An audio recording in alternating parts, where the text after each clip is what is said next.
गावेली गीतिया बिटिया लागेली सुनरी अक्षरा के इस देवी गीत का हंगामा जारी। शारदीय नवरात्रि का रविवार 15 अक्टूबर से शुरुआत होने वाला है। ऐसे में यूट्यूब चैनल भोजपुरी के देवी गीतों से भर गया है।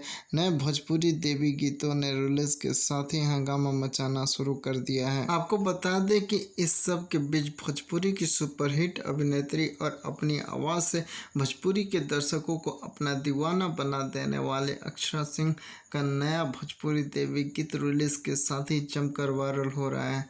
इस गीत के वीडियो का हंगामा थमने का नाम ही नहीं ले रही है। अक्षरा सिंह के गाए इस भोजपुरी देवी गीत गावेली गीतिया बिटिया लागेली सुनरी के वीडियो को दर्शक के द्वारा खूब पसंद किया जा रहा है।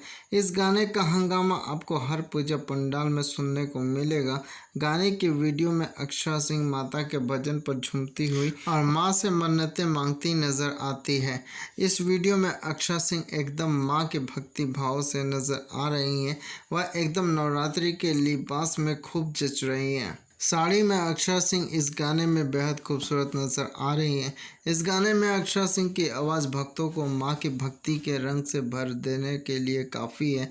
इस गाने को जहां अक्षरा सिंह ने गाया है, वहीं वीडियो में अपने अंदाज से भी उन्होंने खूब प्रभावित किया है। इस गाने के वीडियो को अक्षरा सिंह के YouTube channel Akshara Singh entertainment पर रिलीज़ किया गया है, जहां इस गाने ने हंगामा मचा रखा है। इस गाने के बोल छोटू यादव ने लिखे हैं और इसका संगीत धनंजय सिंह ने दिया है। वहीं इस वीडियो के डीओपी पंकज सोनी हैं। आप भी माता के इस भजन को अक्षरा सिंह के यूट्यूब चैनल पर जाकर देख सकते हैं।